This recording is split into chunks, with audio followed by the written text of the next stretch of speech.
E aí, seus morcegos, como é que vocês estão? Eu sou o Aibe e hoje estamos aqui para reagir ao vídeo O Console que Enganou Todo Mundo, Nintendo Wii U, do canal Victor Unlocked. E mano, como grande fã de Nintendo que eu sou, né, tem aí até react de Nintendo Direct aqui no canal, né? Mano, vamos assistir esse vídeo que eu quero entender mais sobre esse caso, apesar de já ter visto várias coisas sobre esse caso, né? Já ter visto alguns vídeos explicando sobre como o Wii falhou miseravelmente, os motivos do porquê, né? Mas vamos ver aqui a explicação e a visão aqui do nosso mano Victor, ver o que, que ele tem pra acrescentar sobre o assunto e o que eu também tenho pra acrescentar, né, rapaziada? Afinal, isso é um react, né? Se eu não acrescentar nada, é só roubar o vídeo. Que nem muitos canais fazem, mas enfim. É isso, rapaziada. Link do vídeo original tá na descrição, então passa lá, apoia o criador de conteúdo original. E me siga também nas minhas redes sociais, muito importante. E também entra no meu servidor do Discord pra gente bater um papo. E é isso, sem mais enrolação, bora lá ver aqui o Wii U, que era um console que tinha muito potencial, mas infelizmente não deu certo e surgiu o Nintendo Switch, que foi um estouro completo. Que, inclusive eu tenho um aqui e tô doido pra pegar o Nintendo Switch 2, mas me falta dinheiro. É isso. O ano era 2006 e a Nintendo tava com a corda toda. O Wii vendeu mais de 100 milhões de unidades. 100 milhões, mano. 100 milhões que o Wii vendeu, mano. Um dos consoles mais vendidos da história, mano. Bizarro, bizarro, mano. Porra, acho que tirando o Wii tem o PlayStation 2 e agora o Nintendo Switch, né? Tipo, tá nessa decisão aí pra ver se o nessa corrida, né, pra ver se o Nintendo Switch vai passar ou não as vendas do PlayStation 2. Só que toda vez que o Nintendo Switch chega perto, a Sony tira a venda do PlayStation 2 do cu e aí sobe, né? E nunca passa, mas enfim. E ele conseguiu botar um controle na mão de muita gente que nunca tinha sequer encostado num videogame. Mas 6 anos depois, o cenário se inverteu por completo. O Wii U terminou sua vida útil com só 13 milhões e meio de Cara, bizarro fracasso, mano, é que fracasso completo mesmo que foi o Wii U, né? consoles vendidos. Um fracasso que só não foi pior do que o do Virtual Boy. E o Mas como Virtual é que Boy é uma um empresa míssil foi do soviético, luxo né? pro Vamos lixo deixar tão claro. rápido? A resposta disso não tá num único erro não, mas em uma série de escolhas feitas nas coxas que fizeram com que o sucesso virasse quase uma missão impossível. E hoje a gente vai entender a anatomia desse desastre e ver como que a Nintendo teve que fazer tudo errado no Wii U para depois finalmente emplacar de vez. Pra Bora gente lá. entender melhor como que o Wii U caiu de boca, vamos voltar um pouquinho no tempo. Lá pro final dos anos 2000, a Nintendo mudou o mercado dos games de um jeito que ninguém esperava. O Wii passou longe de ser o console mais parrudo da sua geração.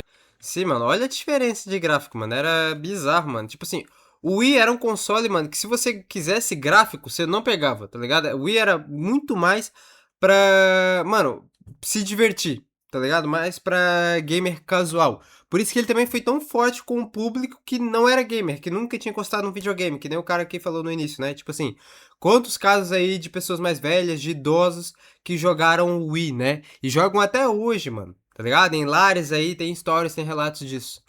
No quesito técnico, ele estava muito atrás do Play 3 e do Xbox 360, e ele não conseguia nem rodar seus jogos na resolução HD. Só que com seus controles de movimento, ele conquistou um público que praticamente o Wii não Sports, mano, existia vendeu pra antes no caralho. mundo dos games. A galera casual. Vinha Tinham junto, né, com o famílias console, se eu não me inteiras engano. e um pessoal que nunca tinha jogado videogame na vida. O Wii Sports foi a faísca que deu início ao incêndio que se alastrou pelo mundo inteiro. Depois de vender mais de 100 milhões de unidades, a Nintendo tinha que dar o próximo passo, e foi aí que as coisas começaram a complicar. Não no dia que o Wii U foi lançado, mas muito antes disso, quando ele foi apresentado pela primeira vez ao mundo. Em junho de 2011, no palco da E3 de Los Angeles, o carismático Reggie Fils-Aimé sobe no palco com a Grande missão de Reggie. anunciar a próxima grande aposta da Nintendo. O clima era de expectativa, já que desde 2008 já estavam circulando rumores sobre um novo console com um controle que contava com uma tela de toque. Mas o que ninguém esperava era que essa apresentação teria mais dúvidas do que certezas. O que rolou foi uma sequência de clipes sem o menor contexto, um discurso que mais parecia um enigma do que uma apresentação de produto, e o novo controle foi erguido sem ninguém entender absolutamente nada do que era aquilo que eles estavam vendo. O console em si, o hardware queria rodar Mano, o jogo. olha isso, mano. É tipo assim, esse tipo de apresentação, rapaziada, é uma bosta, mano.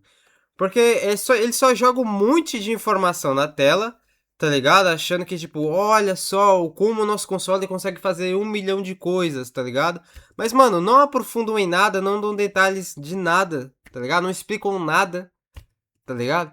Então, tipo assim, e o principal que o console deve fazer, que é ser bom pra se jogar, tá ligado? Ter poder técnico, ter jogos e tal, eles não mostraram direito essa porra, tá ligado? Mano, pra que eu vou querer ter um console pra fazer videochamada, mano? Porra, pra que eu vou querer ter um console pra isso, mano? Tá ligado, mano? Já tem PC. Tá ligado? Nessa época, mano, os smartphones já estavam começando a encaminhar, tá ligado? Então, mano, pra que videochamada num console?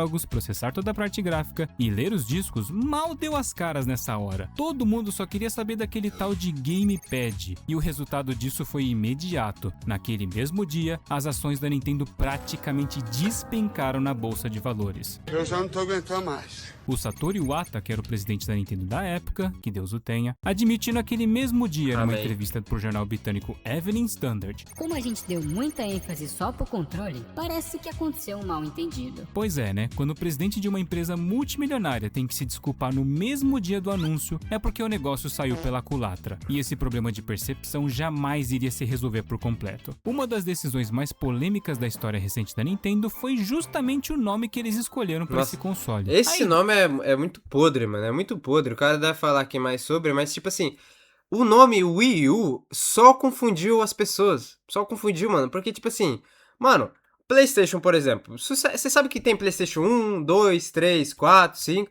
Você sabe que é uma continuação, porque é um número a seguir, tá ligado? Numerologia, mano, faz total sentido, tá ligado? O número a seguir, você sabe que é o próximo, tá ligado? Que é o mais moderno, tá ligado? Quanto maior o número, você sabe que o mais moderno, mais recente. Agora, o Wii U, mano. Wii U. Mano, o Wii parece... Mano, não parece um console novo. Parece um acessório pro console Wii que já existe. Tá ligado? Não é nem, tipo assim, New Wii U. Tá ligado? De New Super Mario Bros, sei lá, tá ligado? Tipo... Não é nem que nem os consoles do 3DS, tá ligado? Que, tipo assim... Aí, eu não é um nome tão claro assim, mas dá pra entender que é um console novo, assim, que é um modelo novo. Agora, o Wii U, mano. Wii U. Mano, não dá, mano. Tipo assim, eu pessoalmente não acho o nome, assim, horrível, mas ele, comercialmente falando, não ia funcionar, mano. Eu não sei como é que ninguém na Nintendo não percebeu isso, cara. Ou então alguém deve ter percebido, deve ter tentado avisar, só que ninguém ouviu, né? Ideia na teoria. Porque, tipo assim, mano, se eles tivessem. É que, tipo assim, a Nintendo só foi fazer um console 2 com o Nintendo Switch 2, né? Porque eles aprenderam, realmente. Até porque, mano, lá na época do Super Nintendo, né? É justamente Super Nintendo. Tinha Nintendinho e Super Nintendo, tá ligado? Mas eles nunca tinham feito um 2. Mas nessa época que, se eles tivessem lançado um Wii 2. Mano, já ia ser bem melhor. Você pode ter certeza, mano. Só do nome ser Wii 2, já ia ter vendido, mano, pelo menos uns 2 milhões a mais. Pode ter certeza. Até fazia sentido aproveitar o sucesso da marca do Wii, que já era conhecida por uma pá de gente. Mas o resultado na prática foi o completo oposto do esperado. A maioria do pessoal não entendeu que aquilo se tratava de um novo console. Teve muita gente que achou que aquele negócio era só um acessório pro Wii que já tava por aí. A situação chegou até o ponto de terem que espalhar cartazes nas lojas físicas, avisando que os jogos do Wii U não foram feitos para rodar no... Mano, tá vendo? Quando chega nesse nível é que você sabe que o nome não funciona. Tá ligado? Porque um bom nome, mano, um bom nome você não explica ele. Tipo assim, a pessoa escuta, bate o olho e já entende de cara, mano. Quando você tem que explicar, mano, um negócio que é simples, é porque não tá funcionando, mano. É porque o marketing não tá legal. Nintendo Wii original. O Dan Aldman, o ex-chefe da divisão dos jogos indies da Nintendo, já mandou na lata logo depois de largar a mão da empresa lá em 2014. O Wii U não tem alcançado as vendas que ele merecia. Ele tem muito a oferecer, com jogos excelentes que você não encontra em nenhum outro lugar. O valor do gamepad não se justifica, mas o nome Wii U é péssimo. Eu acho que só isso já reduziu suas vendas pela metade. E é aí que a gente chega no centro de todo esse problema de comunicação, o gamepad. A proposta dele não era exatamente ruim. Um controle com a Não. própria tela que permitia a jogabilidade assimétrica, a possibilidade de jogar sem a televisão, uma segunda perspectiva dentro dos jogos, ele tinha de tudo para dar certo. Sim. Só que o problema é que esse potencial era bem difícil de demonstrar num comercial de 30 segundos. Com o Wii Remote, era só você mostrar alguém balançando o controle e a imagem já trocava logo para gameplay. Qualquer um já entendia a proposta disso na hora. Já com o Gamepad, você tinha que ter muito mais contexto só para mostrar como que aquele conceito fazia sentido. E vendo isso pela lógica da logística, quanto mais explicação você tem que dar, menor é a chance de convencer Exato. alguém. No fim, o Wii U chegou no mercado arcando um trambolho que não era fácil de explicar e que tinha um histórico de confusão que já estava durando mais de um ano. O palco já estava montado, mas o nome problemático e a apresentação flopada eram só o começo. E o que aconteceu depois disso só fez o negócio ficar ainda mais complicado.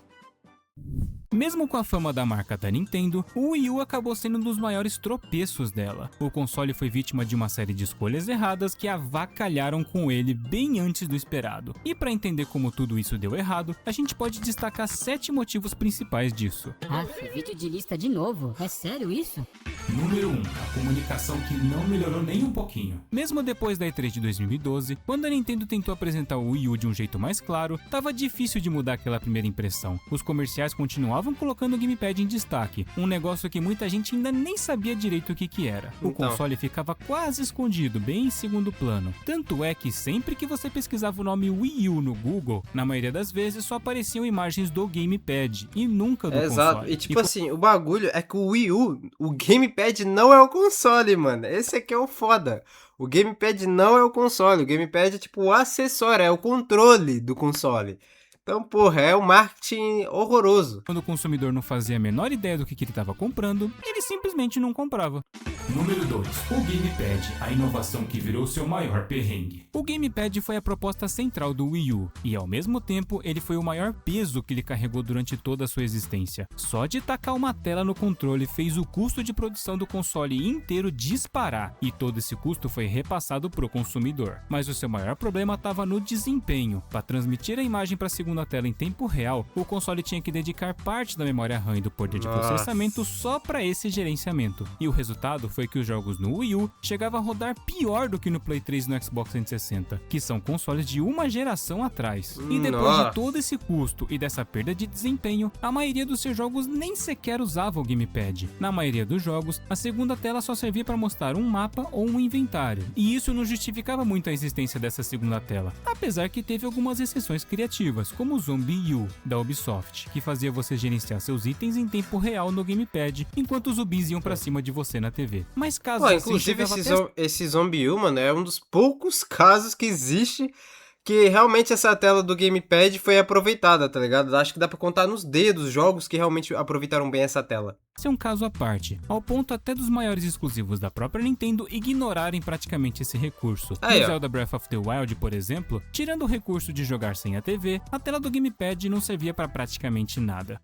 Número 3. A falta de um jogo que justificasse a sua compra. É como dizem por aí, um console tem que ter um jogo que faça valer a pena comprar o dito cujo. É aquilo que o pessoal da indústria chama de carro-chefe. O Wii tinha o Wii Sports, que era simples, direto ao ponto e bem fácil de entender. Diabos, foi graças a ele que eu aprendi a jogar golfe e beisebol. Já o Wii U tinha o Nintendo Land, uma coletânea de vários minigames que vinha junto só com a versão deluxe do console. Essa comparação pode até ser cruel, mas ela é necessária. Pois é, a versão básica te deixava na mão e não vinha com nenhum jogo. E Cara, eu acho... Nossa, peraí. vocês aí reclamando daquele tour do Switch 2. Depois Cara, eu acho que um dos maiores erros da Nintendo é isso, mano. Tipo assim, o Wii, mano, se o...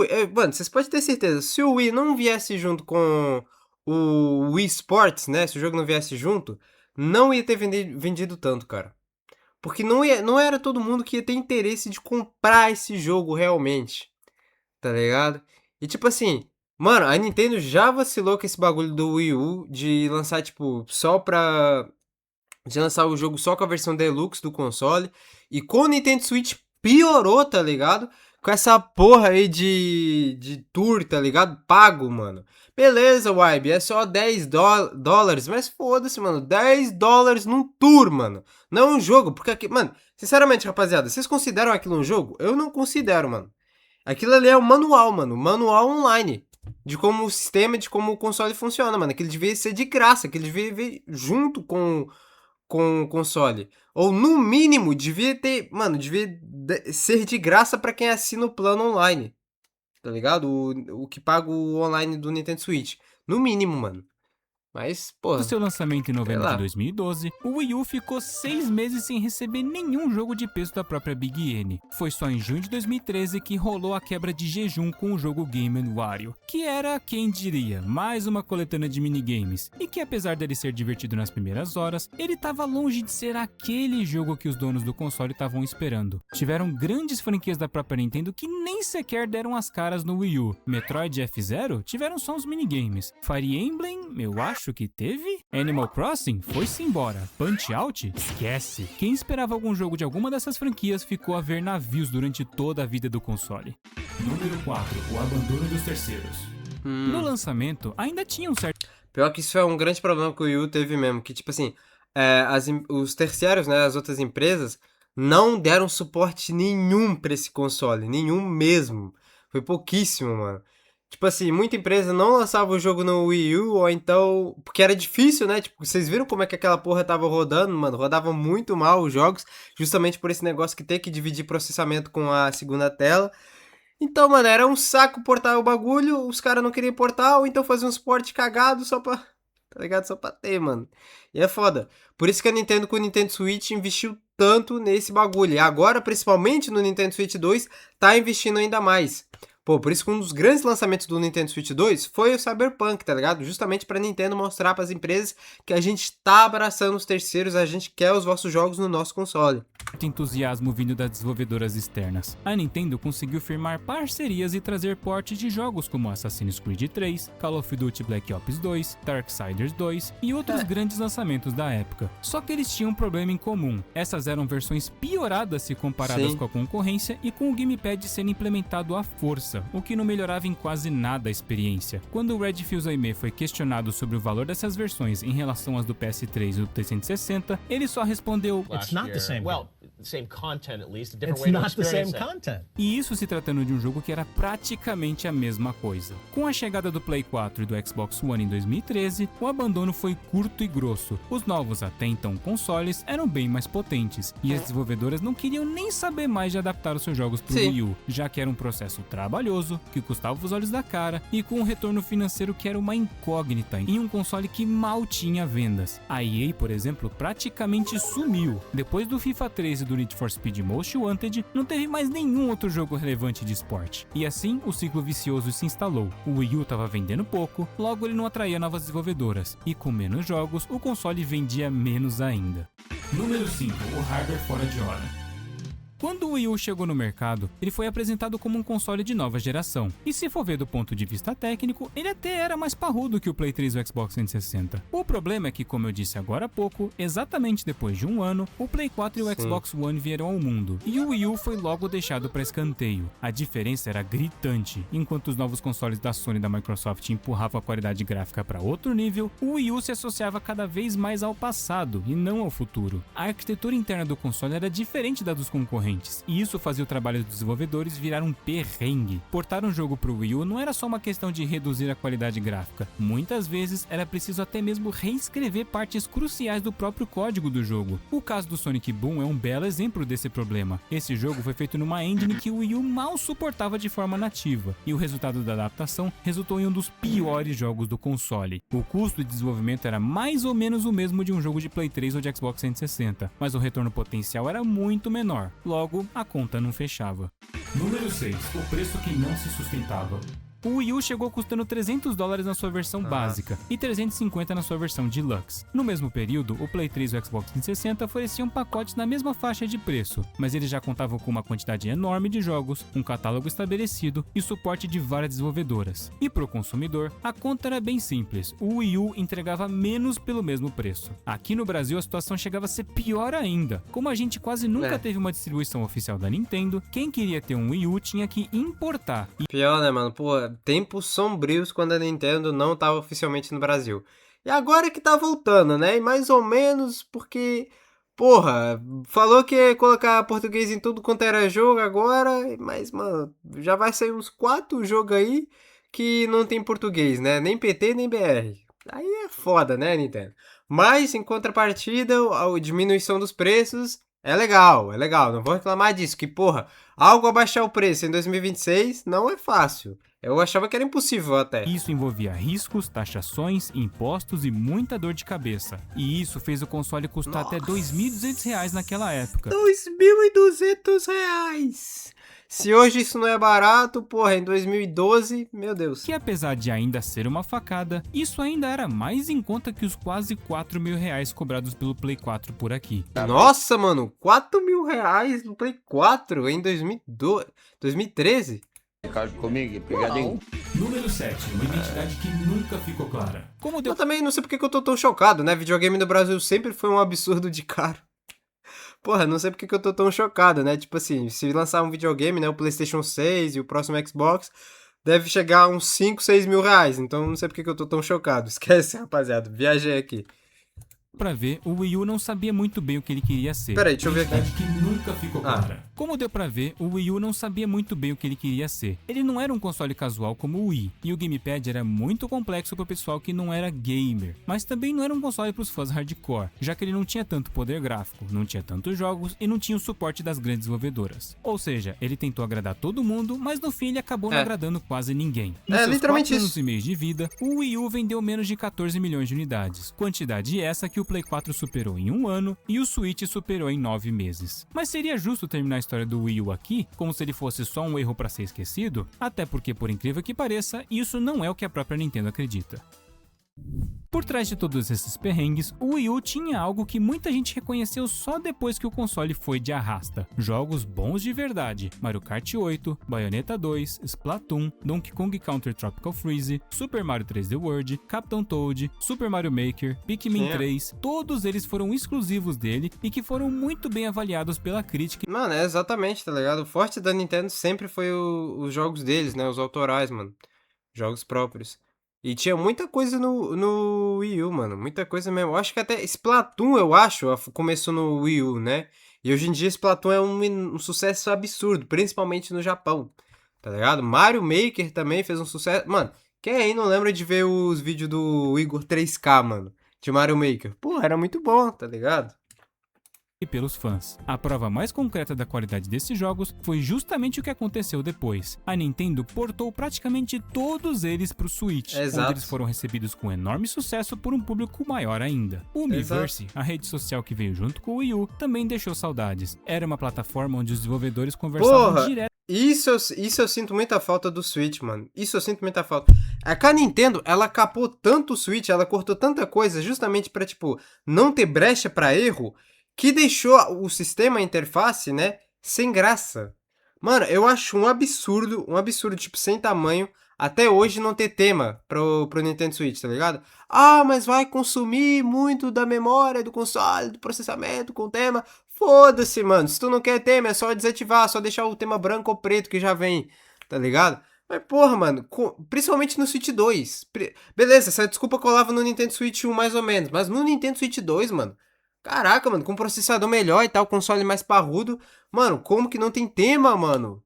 Tá ligado? Porra, os caras aí desbloqueiam o console e lançam uns temas foda, e a Nintendo, em vez de pegar essa ideia e trazer pro console original, né, sem desbloqueio, não traz, mano. Isso é muito paia, mano. E, caralho, mano, tipo assim, agora também que foi ter sistema de game chat, né, de call, né, no Nintendo Switch 2... Porra, mano, é interação realmente, tá ligado? Eu senti muita falta disso no Nintendo Switch. Muita falta mesmo, mano. Porque um dos bagulhos que era tão marcante do Wii era justamente esse bagulho de contato, né? De socialização. Que no Nintendo Switch, porra, falta, né, mano? Tem pessoalmente, né? Tipo, multiplayer local. Mas, mano, hoje em dia, multiplayer local não é mais o bagulho. Multiplayer online que é, tá ligado, mano? Porra. Sei lá, rapaz. Com a comunidade, onde os jogadores compartilhavam conquistas desenhadas à mão, com um charme que nenhuma rede social de videogame conseguiu replicar, mesmo com algumas coisas estranhas. E é aí que a história do Wii U ganha sua melhor ironia. Muitas das ideias que definiram o Switch, como o fato dele ser um híbrido entre console e portátil, os controles com recursos avançados e a experiência de jogar fora da TV, foram testadas, refinadas e, em muitos casos, aprendidas à força com o Wii U. O Switch é, em vários aspectos, a versão definitiva do Wii U. Ele apostou na Exato. mobilidade, mas de um jeito que qualquer um conseguiu entender em 2 palitos. E tudo isso sem E o marketing do Switch foi muito melhor. Esse vídeo que ele tá mostrando aqui, né? Que foi um dos primeiros vídeos, assim, de apresentação do Switch. Acho que até foi o primeiro, não sei. Mas, mano, é muito bom. Esse vídeo até hoje é muito bom. Dá pra você entender perfeitamente o que é o console, tá ligado? Apesar de ter um erro ali crítico, né? Que no avião, né? Tipo, se você tiver o console em modo avião, você não pode jogar com os controles desconectados, né? Mas, enfim. Mano, é muito bom esse vídeo. vendidas à Muito bom. força com o Wii U. O Switch é, em vários aspectos, a versão definitiva do Wii U. Ele apostou na mobilidade, mas de um jeito que qualquer um conseguiu entender em 2 palitos. E tudo isso sem depender de um gamepad que era um bicho de 7 cabeças pra justificar, e sem o nome que confundia todo mundo. E ainda com o hardware que chegou em cima da hora. E o próprio Red reconheceu isso depois de anos a fio. Quando a gente lançou o Wii U, a gente deixou escapar a chance de explicar bem o conceito dele, de mostrar do que ele era capaz e o que os usuários podiam fazer com ele. E isso acabou prejudicando a gente. No fim das contas, o Wii U não foi um console ruim. Ele até tinha algumas ideias muito bem Mano, isso aqui também me deixa puto, mano. Pô, esse bagulho do Switch não ter serviço de streaming, tá ligado? Eu acho que o Switch 2 nem YouTube mais tem, mano. Posso estar errado. Mas eu lembro que o Switch já teve Crunchyroll, já teve Twitch, tá ligado? Tem YouTube. E, mano, os serviços, tá ligado? Eram descontinuados, mano. Foram descontinuados. Isso, beleza, um videogame é pra jogar jogo. É pra jogar, beleza, é isso. Mas, mano, o Switch querendo ou não é um tablet, rapaziada. E, pô, não é toda hora que você vai querer jogar, mano. Às vezes você só quer assistir um negocinho, ficar de boa. E não ter isso, eu acho que a Nintendo perde muito, mano. Perde muito porque, principalmente porque o Switch tem muita venda, mano. Tem uma boa base de pessoas usando o console, né? Tem uma boa base de consumidores. Então eu acho sim que teria público pra esse serviço de streaming. Eu acho que a Nintendo perde muito nisso, mano. Porra, cara, não tem uma Crunchyroll, não tem uma Disney Plus, uma Amazon, tá ligado? Um Nintendo Switch 2, tá ligado? Pô, é foda, é foda. emboladas, mas elas foram cercadas por péssimas escolhas, como em relação à comunicação, ao posicionamento, ao momento do lançamento e ao seu preço. Ou seja, ele foi um produto que chegou sem nem saber ao certo quem ele queria conquistar, e ele acabou sendo enterrado sem nunca ter descoberto isso. E depois disso tudo, não tem como negar que o Switch, que virou um dos consoles mais bem-sucedidos da história dos videogames, tem uma dívida enorme com o Wii U. É como dizem por Sim. aí, o esperto é aquele que aprende com seus próprios erros. E eu acho que é exatamente isso que define a história do console mais injustiçado da Nintendo. O Wii U não foi só um fracasso, ele foi o teste que deu errado e que ao mesmo tempo ensinou tudo aquilo que a Nintendo tinha que saber para que ela pudesse acertar depois disso tudo. Sem falar que ele foi o único console que não só era um bicho parrudo para emulação, como também rodava jogos de DS da forma mais fiel possível ao original, com as duas telas separadas. Se algum dia a Nintendo relançar algo nessa linha pro Switch 2, isso seria uma baita mão na roda, viu? Como se isso fosse acontecer. Que monte de... Então, né, mano? Porra, Nintendo lançando aí Pokémon a R$ 120. Mas é foda, mano. Mas, pô, o Wii, de fato, né, pra emulação, muito bom, muito interessante. Muito interessante. Até pra, mano, jogar alguns jogos assim, né, exclusivos dele, tal. Eu imagino que o Nintendo Wii, hoje em dia, você deve encontrar ele por um preço, assim, razoável, eu acredito. Não sei como é que tá o mercado, se tá muito caro, se não. Mas eu acredito que tá num preço razoável. Mas, enfim, rapaziada, muito interessante. É legal, né? Sempre ver essa história aqui, né? De como foi o surgimento do Nintendo Wii e a sua queda, né? E como a Nintendo aprendeu com isso, lançando o Switch depois. Mano, interessante, ótimo vídeo, boa explicação. É isso, rapaziada. Link do vídeo original vai estar na descrição pra vocês irem lá dar uma moral pro mano. Não esquece de me seguir nas minhas redes sociais, meu servidor do Discord também. E comentar aí embaixo que outros vídeos, que outras músicas vocês querem me ver reagindo aqui no canal. É isso, tamo junto e até a próxima.